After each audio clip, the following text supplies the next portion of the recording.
Hi travelers, how are you? You know what I like about traveling besides good coffee is that mystery that involves every trip. And today we're going to a very mysterious place called Raqchi, a temple dedicated to the most important gods of the Incas and times before. We have to remember that Wiracocha, the god we will talk about today, comes from Tiahuanaco in Bolivia, from Titicaca Lake. And according to many stories, on his way through this area, he visited that place where Raqchi is.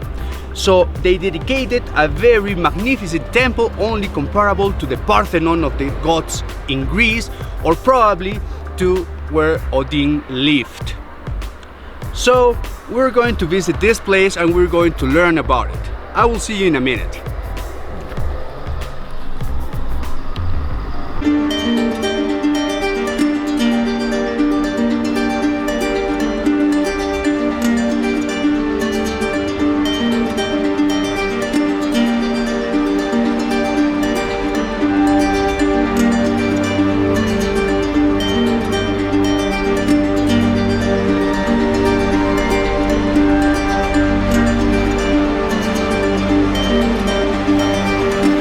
Of our ancient Peru, we can find one that describes God Wiracocha. He was believed to have come from Tiahuanaco in Bolivia. They believed that he created the sky and earth as his main feature. He was also known as the god of the two crossers. Such a god with those attributes can only be compared to Odin or Kronos. And guess what? After reading about them, I found out many things in common with Wiracocha. And as it cannot be in a different way, Incas, who also had him as a god who even created Inti, their main god, built him a palace only comparable to the Greek Parthenon of the gods, that was surrounded by a great wall, only comparable to the Great Wall of China. By knowing only these two details, we can tell that today we are having a very special visit. We present Raqchi and the God of the Two Crossers, Part 1. Hi, look, that town that is behind that lagoon is called Urcos. And Urcos is a very important place for Incas history because that is where the big Collasuyo, the greatest region of the four of the Incas, was. So this is the beginning. As you can see, the landscape here is quite similar to Cusco. The hills, the stones, even that natural lagoon is similar to what we can see in Cusco. But we're going to Raqchi, 120 kilometers from Cusco, that way. And that is special because not only the landscape and even the stones are different, they even have an artificial lagoon. But that place is important because, as I told you, Collasuyo was the biggest and probably the richest region of the Incas during Incas and pre-Inca times, and this is where it started. So that is a place that involves a lot of mystery and also a lot of economy we can learn from. In the meantime, enjoy this magnificent view.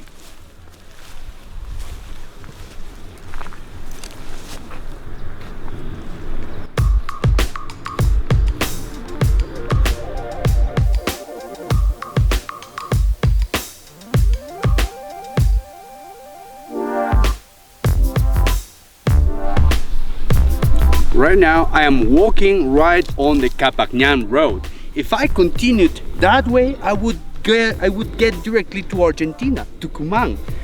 It is incredible how our ancestors had these magnificent building skills for roads and this magnificent temple.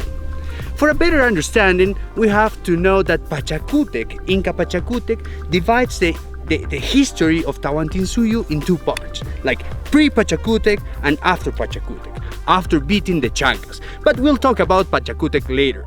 It is very important to know about it because some of the chroniclers say that this temple was built by Wiracocha Inca. Yes, Wiracocha, besides being the name of a god, is the name of an Inca, a very important Inca, because it is Pachacútec's father.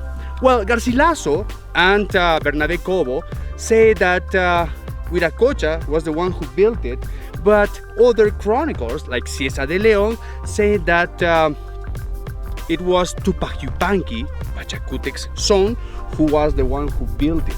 But some other chroniclers say that it was Huayna Capac, who is Pachacutec's grandson. It is difficult to see why they did it, but being right next to the Great Capagnan Road, it is incredible to know that this may have been two possible things. A huaca, or an oracle, where Incas would come to ask for advice about the future, or probable like a huge mall, shopping mall of that time, where they would have a commercial and economical port. This is very nice to see. Come with us.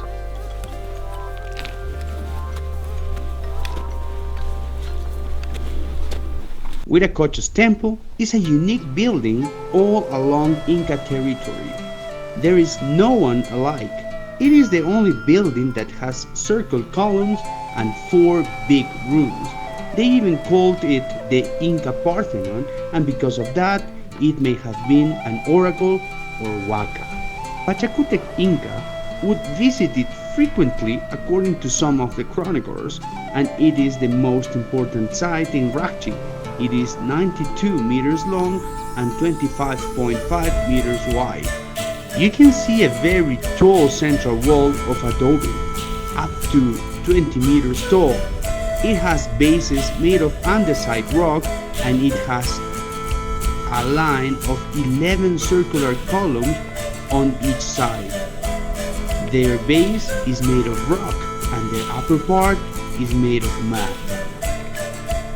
What is important about this temple besides its material features is whom it was built for, and many agree that it was made for god Wiracocha as an important god creator of sky and land, who had also created the sun itself, Inti, father of the Incas. Or what it may have been, a god of gods comparable to Odin or Kronos, besides of having many things in common with these gods. That is why they call it the Inca Parthenon. Let's remember Wiracocha's legend. He is said to be an almighty god, which only mission was to create the world, and his image has been respected and worshipped by Andean people for ages. First civilizations of Peru explain their origin and what happened after this event. All towns referred to him as Almighty, and with many ornaments in his clothes, and always carrying one kreuzer on each side.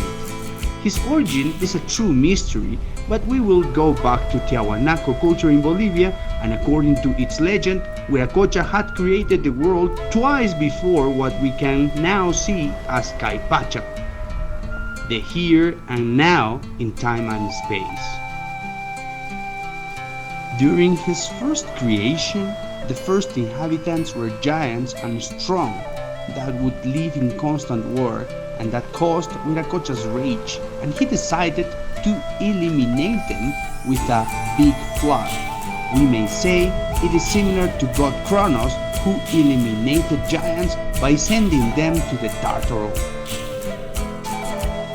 So Wiracocha decided to create the second world, in which gods and humans lived together, and animals could communicate with men, and decided to see in the appearance of a homeless his creation. And once again he was disappointed and destroyed it with a rain of fire. This is the part that Inca's legend is similar to the Tiahuanaco's legend a while.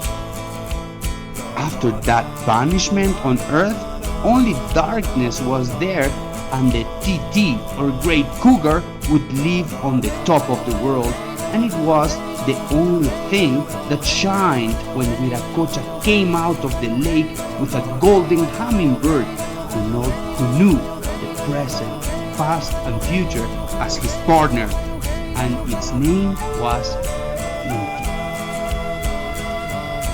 So it was there in what he called Ñaupapacha where he started to carve in rock the first inhabitants, and after giving them life, these people lived in darkness. After seeing his creation, he decided to put Inti up in the sky as the sun and the moon as his wife. Then Wiracocha sent his brothers to east and west to give life to plants and animals and to take prosperity, and after finishing the creation, they went towards the sea and disappeared up to now. For now, it is enough about our material legacy, and we will continue in our next episode. Now, it is about time to know more about our people. Meet Alejandro and Ivy.